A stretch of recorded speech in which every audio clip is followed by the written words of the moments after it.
ماں کھانے میں کچھ بنائے تو اس کی تعریف کیا کرو اور اسے اللہ کا شکر ادا کر کے کھایا کرو، کیونکہ کچھ لوگوں کے پاس نہ کھانا ہوتا ہے اور نہ ماں۔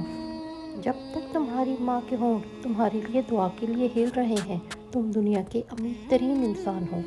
ہر کامیاب شخص کے پیچھے اس کی ماں کی دعا ہوتی ہے۔ نبی اکرم صلی اللہ علیہ وآلہ وسلم نے فرمایا کہ ماں کا حق ادا کرتے رہو۔ قسم ہے اللہ کی، اگر تم اپنا گوشت کاٹ کر اسے دے ڈالو تب بھی اس کا چوتھائی حق ادا نہ کر سکو گے۔ ماں کے جو قریب ہوتے ہیں دشمن بھی ان کے حبیب ہوتے ہیں۔ ماں جن کے پاس ہوتی ہے وہ لوگ کہاں غریب ہوتے ہیں۔ ماں جن کی زندہ ہوتی ہے وہ بہت خوش نصیب ہوتے ہیں۔ اللہ تعالیٰ سب کی ماں کو سلامت رکھے، آمین۔ ماں باپ کے ساتھ تمہارا سلوک ایسی کہانی ہے جو لکھتے تم ہو لیکن تمہاری اولاد تمہیں پڑھ کر سناتی ہے۔ مائیں اکیلی نہیں جاتی، خوشیاں بھی ساتھ لے جاتی ہیں، سکون بھی ساتھ لے جاتی ہیں۔ دنیا میں سب سے زیادہ دولت اس کے پاس ہے جس کی ماں زندہ ہو۔ مجھے یاد ہے کہ میں جس طرح پلا بڑھا، تیری گود میں، تیری شفقتوں میں ہوا جوان۔ تیرے پاس حرف دعا تو ہے، میرے پاس کچھ بھی نہیں ہے ماں۔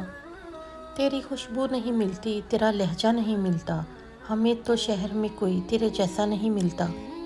جب تک تمہاری ماں کے ہونٹ تمہارے لیے دعا کے لیے ہل رہے ہیں، تم دنیا کے امیر ترین انسان ہو۔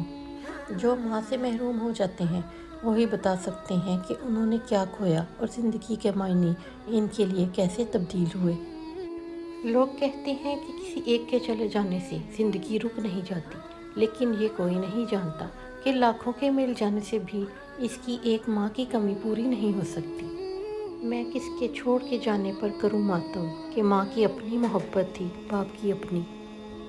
مجھے قبرستان جانے سے ڈر نہیں لگتا کیونکہ میری ماں وہیں رہتی ہے۔ مائیں جانے کیوں مر جاتی ہیں؟ چلتی پھرتی ہوئی آنکھوں سے اذاں دیکھی، میں نے جنت تو نہیں دیکھی مگر ماں دیکھی ہے۔ ایک مدت سے میری ماں سوئی نہیں۔ میں نے ایک بار کہا تھا مجھے ڈر لگتا ہے۔ دکھ مرنے کا نہیں ہوتا، دکھ بچھڑنے کا ہوتا ہے۔ انسان کو موت نہیں رلاتی، وہ پیار رلاتا ہے جو مرنے والے کے ساتھ ہوتا ہے۔ حضرت موسیٰ علیہ السلام اپنی ماں کی وفات کے بعد اللہ تعالیٰ سے ہم کلام ہونے جا رہے تھے کہ راستے میں ٹھوکر لگنے سے گرنے ہی لگے تھے کہ غیب سے آواز آئی، اے موسیٰ سنبھل کر چل، اب تیرے پیچھے دعا کرنے والی ماں نہیں ہے۔ مائیں اکیلی نہیں جاتی، خوشیاں بھی ساتھ لے جاتی ہیں، سکون بھی ساتھ لے جاتی ہیں۔ لبوں پہ اس کے کبھی بد دعا نہیں ہوتی، بس ایک ماں ہے جو کبھی خفا نہیں ہوتی۔ ماں سب کی جگہ لے سکتی ہے لیکن ماں کی جگہ کوئی نہیں لے سکتا۔ 10 بار حج کر لو، 10 مسجدیں بنا لو، لیکن ایک بات یاد رکھنا، اگر ماں باپ راضی نہیں ہیں تو اللہ بھی راضی نہیں ہے۔ ماں آپ کے جانے کے بعد میری کمر پر کوئی تھپکی نہیں دیتا، مجھے بے وجہ کوئی دعائیں نہیں دیتا۔ کبھی وہ روٹھ جاتی ہے، کبھی وہ پیار کرتی ہے۔ محبت اس طرح مجھ کو ہزاروں بار کرتی ہے، سلا کر گود میں اپنا اڑاتی ہے مجھے آنچل۔ وہ میری ماں ہے جو مجھ سے بہت پیار کرتی ہے۔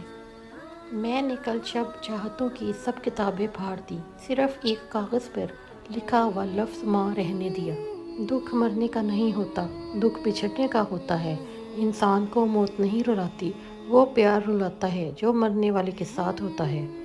ماں سے محبت کرو کیونکہ ماں کی پریشانی دیکھ کر اللہ نے صفا مروہ کو حج کا رکن قرار دیا ہے۔ سبھی کچھ بدل جاتا ہے سوائے ماں کے پیار کے۔